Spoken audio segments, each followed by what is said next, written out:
Rachel Fehily works as an author and mediator. She has many years' experience of resolving problems in different areas of people's lives. Today we're going to talk about deadbeat parents. Good morning, Rachel. How are you? Good morning, Seamus. How are you? The thing about it is, you don't have to pass any exam to be a parent, sure you don't? No, you don't. It's actually harder to get a dog from the RSPCA than it is to have a child, as far as I can see. I mean, there's far more checks done. Anybody can have a child. Anyone can go out and sleep with somebody and get somebody pregnant. And after that, really, where does the responsibility lie? Yeah. Are people taking responsibility? And it seems to me that quite a lot of people aren't. So some people won't pay child support for their children, for instance. Yes, I mean, it happens right across the social spectrum. The story that caught my eye this week, it was on ABC News about supermodel Linda Evangelista. Now, she was involved in a relationship with a billionaire called Francois-Henri Pinault, and he's the chief executive of Gucci and Yves Saint Laurent, all those brands, and is worth millions. So not short of a bob. Not short of a bob or two. But Linda and Francois managed to take their case to court in Manhattan about child support. So there you go. It happens to everybody. Now, awful things came out during the case, and I think it's a real example of where case should be heard in camera. I mean, there were things that were said by both parents that will now be in the media forever. And little Augustin, who's the son of Linda and Francois, will be able to look up the internet when he's older and see that Linda said in court through her defence that his father wanted her to terminate the pregnancy while Linda was pregnant. So that came out in the wash. Linda's defence counsel also said that Selma Hayek, who's Francois' wife, had far more money for their daughter than she did for her son. So Valentina, who's the daughter of the marriage, was getting a sort of a $12 million Los Angeles home put in trust for her and going on holidays to Bora Bora that cost $52,000, whereas Augustin wasn't getting anything, according to Linda. Ah, the poor creator, yeah. So she was looking for $46,000 a month in child support. And did you get it? Well, I mean, she wanted that. Now, the reason she said she wanted that was because Francois was a billionaire and the child had to have 24 hours bodyguards and nannies and that kind of thing. Yeah. But they didn't actually go to court over it at the end of the day. They went in and they postured, and then behind closed doors, an agreement was worked out. So it really seems awful that all that information had to come out in the media. But why did it come out then if it never actually got to court? I don't get that. It's a negotiation tactic. I mean, you'd always ask for a lot more than what you wanted. And you'd show, I suppose, the other side what the tenor of your case was going to be. So it really is a negotiation and tactic. There was no kind of question about the parentage of Augustin. I mean, Francois admitted he was the father. Well, actually, originally he didn't. He refused to recognise the child. Now, he had reasons for doing that because he said he was very caught up with Salma Hayek's pregnancy and there was a fear that his daughter might have Down syndrome, so he was making excuses. But it is awful, I think, at the end of the day that all this came out in the media. I mean, fair play to both of them that they managed to negotiate something behind closed doors, but really an awful lot of damage was done. Yeah. But I suppose that's a good bit removed from the experience of most normal people in this country. But to get back to the question of not paying for child support, I mean, would you think, for instance, a father who's allegedly the father of a child, do you think he is within his rights? He would be within his rights of looking for a DNA confirmation? They can do that. Yeah, that happens sometimes in court. I mean, there are reasons why people give excuses why they don't pay, both mothers and fathers. But in Ireland, I suppose the vast majority of people who don't pay are fathers. I mean, the only way we can get some figures are by looking at people who receive one-parent allowance. Yeah. So, say, for instance, there's 80,000 people receiving one-parent allowance, and it's costing the government a fortune. It's about $850 million a year. Now, of those people, 70,000 parents aren't paying for their children, right? And 98% of the recipients are women. So it would seem that the vast majority of those who aren't paying would be fathers. the very fact of sitting down with a meal prepared, it relieves the stress of the day. It gives you a chance to turn off the television and the computer and to really teach your children what family life is all about. Yeah, what about if they don't want to be taught? What about if they want to go back to the computer game, or if they want to go back to the television show and they say, look, I'll bring it with me to the sofa? How do you get around that one? I think you just have to make a point of it, Seamus. There are particular things in family life where you have to put your foot down and say, look, this is the time. You make a date. You try and make food that people like. I mean, it doesn't necessarily have to be food that you've prepared yourself. Maybe it is the day of the week that you get the pizza. But the point of it is to make sure that everyone sits around the table together and eats together. I mean, it's what separates us from the animals, really, isn't it? Well, no, the animals eat together as well. Sometimes they eat each other. But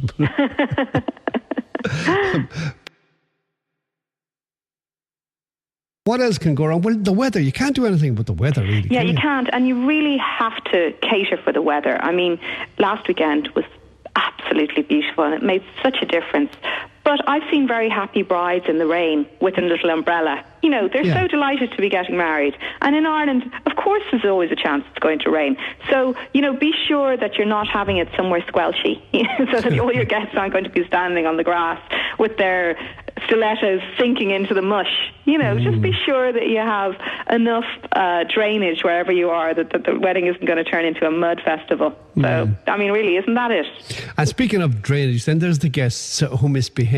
There are people who just aren't up to polite society, aren't they? Yeah, well, I mean, drink is a big thing, isn't it? Yeah. And I think it's very important if people are making speeches and you're worried that they might get drunk, a good way of avoiding this, and because for a lot of people, they're not used to making speeches. Yes. It's traditional to make the speech at the end of the dinner.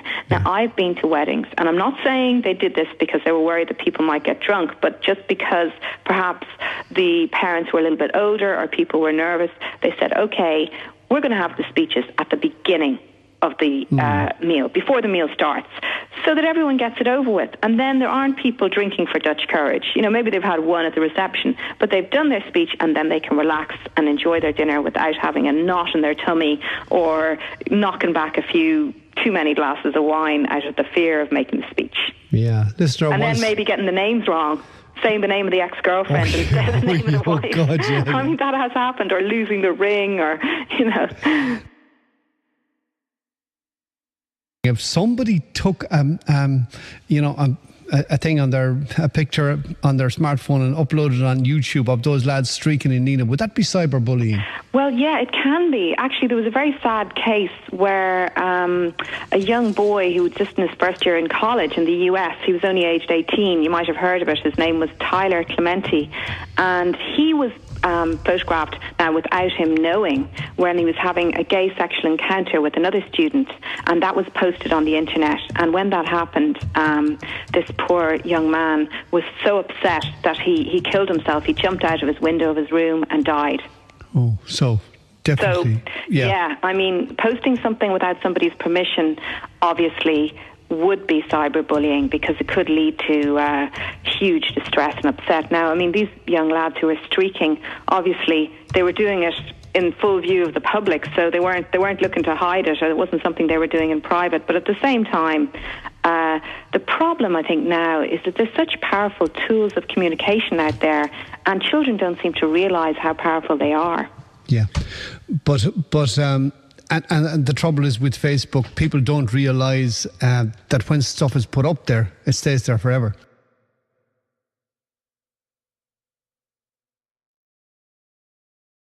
Yeah. And the other thing that's very interesting to note, Seamus, is that as more women make same or perhaps more money than their partners or their husbands, and as more women come into the workplace and have more opportunity to have affairs or travel more with work, that more women are having affairs. Also, another interesting thing is older people used to have as many affairs as younger people, but now they are, and I think that might be down to things like HRT and Viagra and the fact that they're actually able to express themselves sexually in their old age. Yeah, they have been enabled by the pharmaceutical industry. Yeah, absolutely. Yeah, could be indeed. So, and is there an increase then in affairs among older people? There's an increase in affairs among older people and younger people and women.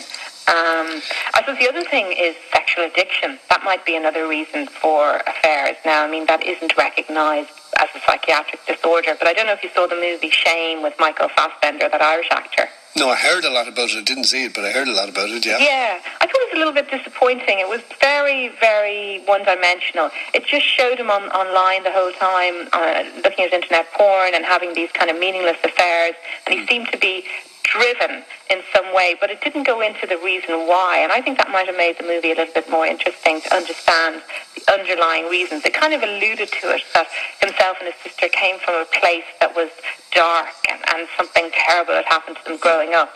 And they do say that people who have out of control or compulsive sexual behaviour and addiction to porn possibly are using sex to numb some sort of psychological pain or a childhood trauma or something like that, or they have an inability to form healthy relationships for some reason, and that sex, a little bit like drink and drugs and gambling, is just another compulsive behaviour that distracts them from their underlying pain.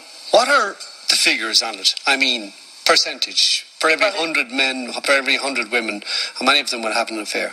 Well, very different figures.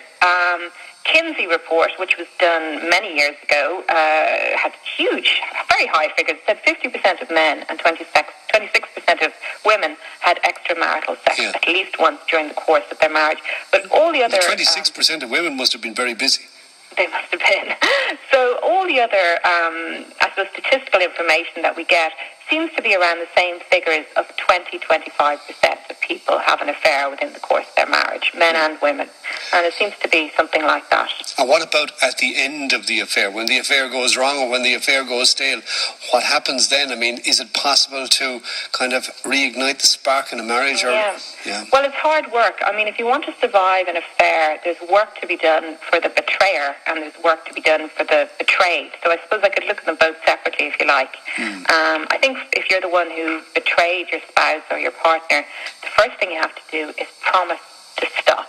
And do stop and cease all contact with the person that you're having the affair with, and to tell your spouse or your partner if that person rings you or tries to text you. So the first thing you have to do is actually honestly stop. Then I suppose the second thing you have to do is be very empathetic towards your spouse or partner about the pain that you've caused them, and just to take time and to keep talking about it and to keep listening to what your partner has to say, and not to blame them, because sometimes people will do this, you drove me to it, it's your fault, and they refuse to take responsibility. Well, some people say that as a defence, that there's something maybe missing in the partnership in the first place that drove them to go and look for other company. And I suppose it's the way that you express that after you've had an affair. So if there are things wrong with your relationship, that you're prepared to sit down and talk about what's wrong with your relationship and listen to your partner and hear what they have to say about what's wrong with your relationship, but also to take responsibility for the fact that you've had the affair and not to expect to be forgiven very quickly. So I suppose while you want to be looking for forgiveness, you also want to keep up the discussion, to talk about the relationship and see what's wrong and maybe go for marriage counselling. And then there's work to be done for the person who was betrayed as well, if they want to keep the relationship and listener, on track. Just a text has popped up. I got barred from my home because my wife had an affair and started to bring him around. I was destroyed. The law stinks. I think for many men, they are in an extraordinarily difficult situation in terms of what happens in the district court. And I've heard anecdotally that a lot of people, men are barred from their houses, and that women use this as a way of ending a relationship. It's a very cowardly way of doing it, isn't it? Yeah, it's a very, very cold, very, very wrong way of ending a relationship, is to take out, and I don't know what happened in this situation, but there are many barring orders being taken out against men. And, the situation is very uneven. I mean, the domestic violence against men occurs, I'm sure, huge percentage of the time, and it's underreported and we don't hear anything about it, and there are no refuges for men. About 80-20 they reckon. 80% women, 20% men. Well, I mean, I've heard other figures that say that it might be closer to 50-50. I mean, we don't exactly know. A lot of work needs to be done in this area, but I would say that the fact that there's no refuges for men is absolutely wrong. And there's very little funding for men who are suffering from domestic violence. And I don't think there is any funding.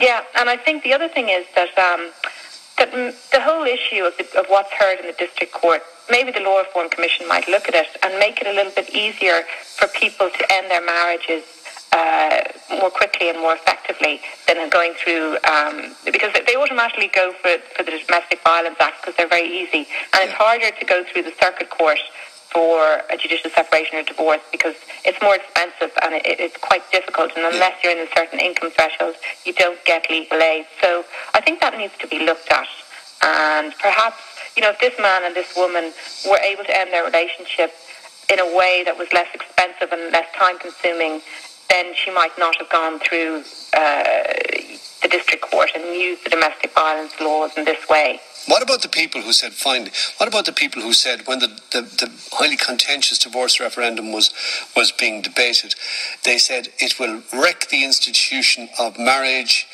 because people will be more unfaithful. Has that happened? Well, I suppose there are. I mean, marriages do always ended in the past, but we didn't know what happened to people because there were no statistics available. And yes, I mean, since the introduction of divorce, there are more divorces, and a lot of them, according to solicitors and therapists, are because of infidelity. And perhaps marriage is a weaker institution now than it was back then. Yeah. Okay, we'll leave it there. Thank you very much, Rachel, for talking to us. Thank you, Seamus. Today.